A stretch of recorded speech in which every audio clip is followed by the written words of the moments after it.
tarde, boa noite. Olha, muita paz para vocês, tá? A aula de hoje, gente, vai ser a continuação daquela outra aula. Vai ser sobre pontuação, tá? Aula 2, ou seja, outras regrinhas de pontuação para poder te ajudar aí, tá? Na videoaula anterior, né, nós falamos sobre o uso da vírgula, falamos sobre o uso dos dois pontos. Se você não viu a aula anterior, depois você corre lá, dá uma olhadinha com calma, faz suas anotações, tá? E hoje a gente vai dar seguimento à questão de pontuação. E aí, hoje, nós vamos começar falando do uso de aspas, que é também uma dúvida muito comum que os alunos me pontuam. Tipo, Liliane, quando que eu devo usar aspas no meu texto, por exemplo? Tá, vamos conversar então. Vamos começar com o primeiro caso do uso de aspas, tá? Que é justamente marcar o início e o fim das citações diretas. Das citações diretas. Então, se eu vou colocar uma citação direta, eu vou marcar o início dela e o fim dela por aspas. Mas eu queria te dar um toque aí, tá, gente? Às vezes ocorre que a gente está escrevendo um texto muito rápido. Isso acontece, gente. É claro que acontece. Sei lá o que está acontecendo, mas enfim, acontece. E aí a gente abre aspas e esquece de fechar aspas. Isso não pode acontecer, tá? Porque quando você abre uma aspas e esquece de fechar, isso é considerado um desvio gramatical, tá bom? Isso não é bom. Um desvio gramatical, teoricamente, é o que nós chamaríamos antigamente de um erro, tá? Então, você colocou uma citação, abriu, presta atenção para poder fechar também, certo? Então, o primeiro caso é isso aí. Citações diretas, elas devem estar entre aspas, certo? Segundo caso, marcar estrangeirismos, neologismos, por exemplo, arcaísmos. Tem gente que vira para mim e fala assim, mas aí que vem a questão, tá? Por exemplo, né? Eu posso no meu texto colocar um estrangeirismo? Uai, tem muitas palavras que você há de convir comigo que não tem nem como a gente traduzir, né? A gente tem como traduzir, claro que tem, mas ela só não passa a semântica daquilo ali. Então, por exemplo, shopping center, se eu for traduzir ao pé da letra, vai ficar centro de compras. Para o falante da língua, um centro de compras é diferente de um shopping center. Então, quer dizer, é um estrangeirismo. Tá, aceitável? Sim, claro que sim. O problema maior, sabe o que é? É quando as pessoas empregam o estrangeirismo tendo um correspondente equivalente em língua portuguesa. Aí fica um pouquinho complicado, você há de convir comigo, né? Você está sendo avaliada em língua portuguesa. Então, por exemplo, a pessoa vai lá e escreve: preciso urgentemente comer um hot dog. Aí já é desnecessário, né? Porque tem um equivalente com a mesma semântica em língua portuguesa, que seria, no caso, cachorro-quente, tá? Então, você pode usar estrangeirismo sim, tá? Liliane, mas é uma palavra muito nova aí, que tá num trem diferente, né? Igual, por exemplo, a gente tá falando muito, né? Home office, né? Beleza, é um estrangeirismo, é um estrangeirismo recente, claro, mediante o que a gente tá vivendo, né? Então, um estrangeirismo recente, mas, tá? Mas, nesse caso, seria interessante que você coloque entre aspas, muito embora já seja uma palavra popularizada. Então, vou deixar a seu critério, tá? Se ela já foi popularizada, ok, tá?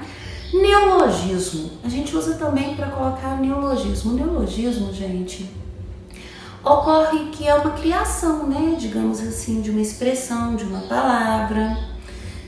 Você vai colocar, né, aspas para poder destacar esse neologismo. Só que que o uso de neologismo, gente, fica melhor quando a gente fala em gêneros. Liliane, como assim gêneros? Funciona bem artigo de opinião, por exemplo, manifesto, que seja, tá? Editorial até. Numa dissertação argumentativa, eu não te aconselho, observa que eu não tô colocando uma regra, eu tô te dando um conselho. Eu não te aconselho a utilizar neologismo, tá?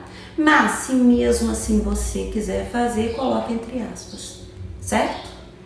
O terceiro caso é acentuar o valor da palavra.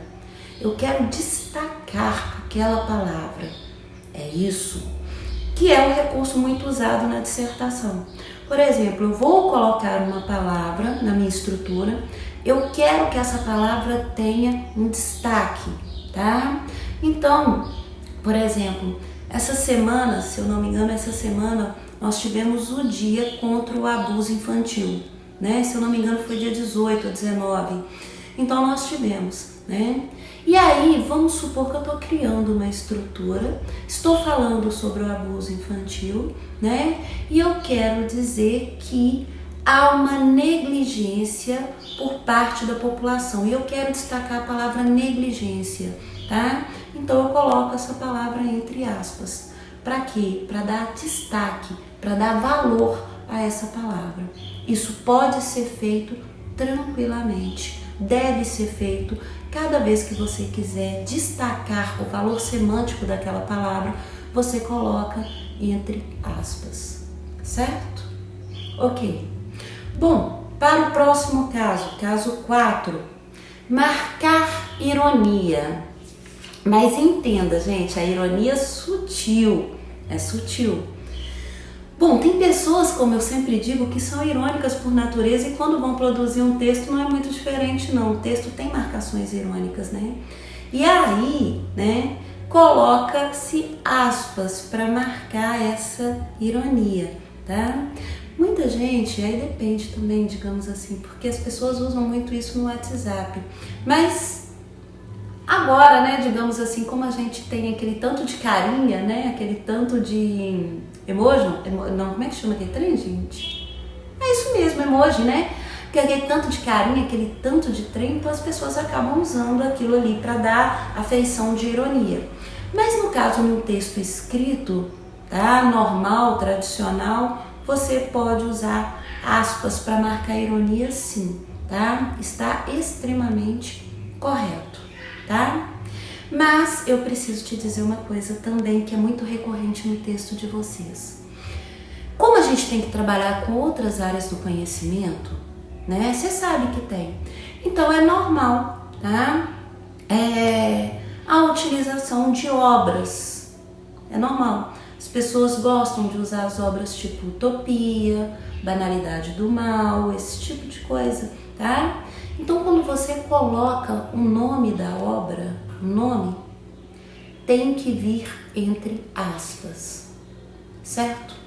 Então, por exemplo, eu já peguei textos em que o aluno citou, né, a Carta de Descobrimento, conhecida também como a Carta de Achamento do Brasil, né? Então, quando a pessoa vai criar a estrutura, então ela vai virar e falar assim, olha, na carta, né, escrita por Pero Vaz de Caminha, aquela coisa toda, né? Também conhecida como Carta de Achamento, esse Carta de Achamento aí vai ser entre aspas, porque é o nome da obra, tá? Liliane, eu quero usar Vidas Secas. Pode usar Vidas Secas, mas não esquece que quando você colocar o nome da obra, você vai colocar entre aspas. Então, engasguei. Basicamente, esses são os usos da aspas, tá? Espero que vocês tenham compreendido. Qualquer coisa, me manda uma mensagem, se tiver dúvida, seja lá o que for, tá? Beleza. Bom, e agora vem parênteses. O uso de parênteses. Também é uma coisa, gente, parece que minha voz está falhando, credo Deus Pai. Também é uma coisa muito recorrente como pergunta de alunos. Liliane, eu posso usar parênteses? Liliane, eu posso usar parênteses? Esse tipo de coisa. Então vamos lá, quando você pode usar, né, parênteses, tá? Para quem não sabe, parênteses. tá? Ok, então o primeiro caso do uso de parênteses, tá? É para marcar uma explicação curta. O parênteses não foi feito para você abrir e ir escrevendo. Não, é uma explicação bem curta. Então, por exemplo, olha, 2 exemplos que eu vou dar para vocês. Ele foi ali, abre parênteses, no carro, fecha parênteses, pegar as chaves. Ok, tá bom. Observa que quando eu falo ali, aí eu vou fazer o quê? Abrir parênteses, escrever no carro para mostrar onde é esse ali, né? Então eu tô explicando, mas é uma explicação curta. Ela é curta. Ou, por exemplo, né? A Semana da Arte Moderna, abre parênteses, né? Ocorrida no ano de 1922, fecha parênteses, ou seja, é uma explicação curta, tá? Eu decidi colocar ali para dar uma isoladinha ali, para dar um destaquezinho ali, mas ela é curta. Então você pode colocar entre parênteses sem problema nenhum. Vai estar correto esse uso de parênteses. Esse é o primeiro caso, tá? O segundo caso é quando a gente tem uma reflexão sobre uma afirmação. É claro que isso aí é um emprego mais em gêneros, digamos assim, do que na dissertação, mas eu preciso te falar, né? Então, por exemplo, ele foi, aí eu abro parênteses, embora eu tenha dito para não ir, fecha parênteses, à festa. Observa o que eu fiz. Eu fiz uma reflexão sobre aquilo que eu afirmei antes. Tudo bem? Ok? Isso pode ser feito. Bom, então, basicamente, o parêntese ele é utilizado em suma maioria nesses 2 casos que a gente conversou aí, tá? O primeiro, para se colocar uma informação curta. O segundo não é de dissertação, é mais de gênero mesmo, que é para colocar uma reflexão sobre uma afirmativa, certo? Então tá. Ok, podemos seguir então. Vamos falar agora do travessão. Muita gente fica em dúvida sobre o travessão de Liliane. Claro que nós temos os usos recorrentes, né? Por exemplo, o discurso direto, isso com certeza. Mas eu vou pegar com você, né, a regra central, porque é ela que vai contar na sua dissertação, em grande maioria. A regra central, eu tô falando com vocês? A regra central consiste em substituir os parênteses. Liliane, sério isso? Aham. Então você vai substituir os parênteses. Ok, tem um uso do travessão quando a gente estiver no período composto. Mas aí eu prefiro explicar esse uso do travessão no período composto quando a gente estiver falando sobre o período composto. Mas nesse momento exato em que a gente está conversando, por hora é o seguinte: acabei de te falar do uso do parênteses. Você entendeu o uso do parênteses? Ok. Isso quer dizer que eu estou nesse momento te falando que ou você usa parênteses ou você usa travessão. É isso. Para a mesma situação, para a mesma regra. Essa é a regra central, tá? Bom, então isso que a gente conversou agora, tá?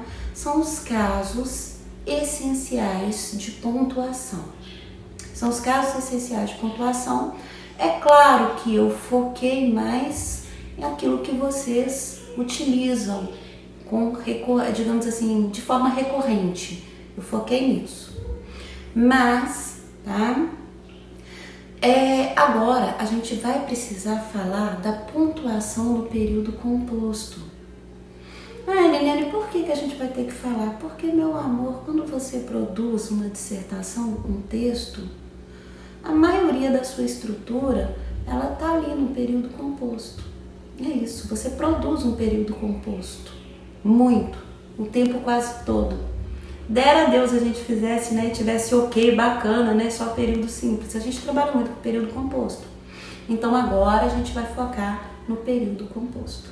E eu vou começar com a vírgula no período composto, certo? Então vamos começar com o caso 1 da vírgula no período composto, tá? Separar orações coordenadas assindéticas. Toda vez que eu venho com uma sequência de orações coordenadas assindéticas, elas vão ser separadas por vírgula. Anani, o que é uma oração coordenada assindética? Deixa eu te falar, meu amor. São os períodos compostos por coordenação. Se você não viu, a gente tem uma videoaula em que eu te explico todas as coordenadas, tá bom? Eu falo sobre a coordenada aditiva, adversativa, alternativa, explicativa, conclusiva, te falo o que é sindética, o que é assindética. Então é só procurar lá período composto por coordenação, tá? E aí ocorre que quando você for usar a vírgula e estiver trabalhando com esse período composto por coordenação, as orações do período vão ser separadas e isoladas por vírgula. É o primeiro caso, tá? Então se você não viu, corre lá, veja, depois você volta aqui e continua, né? Vamos indo e voltando. O segundo caso é para separar orações intercaladas. Ok, Liliane, pelo amor de Deus, o que é uma oração intercalada? É o seguinte, eu tenho uma oração, aí eu enfio outra coisa no meio. Por exemplo, Maria, vírgula, disse ele, vírgula, estou precisando dos documentos. Observa que esse disse ele aí é uma oração intercalada, ok? Ou seja, ela se apresenta no meio da estrutura central. E aí é claro que nesse período composto eu vou separar essa oração intercalada aí por vírgula, certo? Então tem essa vírgula em orações intercaladas do período composto. Caso 3, tá? O caso 3 nós vamos separar orações coordenadas sindéticas, salvo a aditiva. A aditiva é aquela que a conjunção é o i, por exemplo, tá? Então, as sindéticas, em grande maioria, elas são separadas por vírgula. Por exemplo, saí, vírgula, mas não o encontrei. Observa que aqui eu estou usando uma adversativa. É uma coordenada sindética adversativa. Eu usei mas, tá? Então, por isso eu coloquei a vírgula antes da conjunção mas. Normalmente os meninos viram para mim e falam o seguinte: Wiley, então, por exemplo, se eu for colocar no meu texto coisas tipo mas, porém, todavia, contudo, entretanto, no entanto, tá? Que são as adversativas. Por exemplo, antes, eu vou colocar uma vírgula? Sim. Ah, qual é a razão? Porque se trata de coordenadas, porque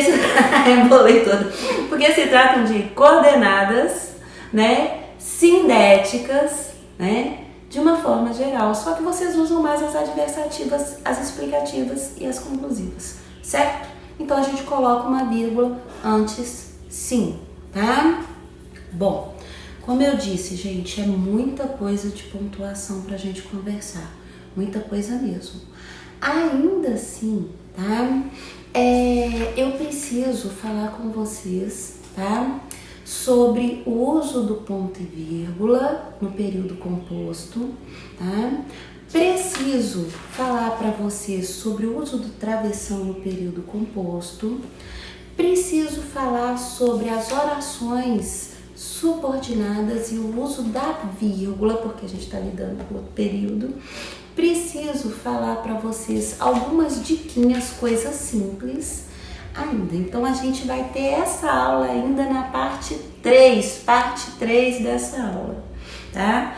E é claro, depois que a gente fizer essa parte 3 aí a gente finaliza a pontuação, aí eu vou vir explicando um outro tabu que muitos alunos me pedem, que é a crase, né? Tipo assim, Lili, quando que eu vou usar a crase? Então, assim, tá? Que a gente terminar aí eu vou fazer para vocês a classe. No mais, muitíssimo obrigada por ter me acompanhado até aqui, tá, gente? De verdade, eu espero que você tenha compreendido tudo aquilo que conversamos. Se, tiver alguma dúvida, me fala, me manda mensagem, bota no comentário, seja lá o que for, tá? E aí a gente tenta resolver. No mais, gente, muita paz para vocês. Obrigada, muito obrigada mesmo. Até a próxima. Beijo. Tchau, gente!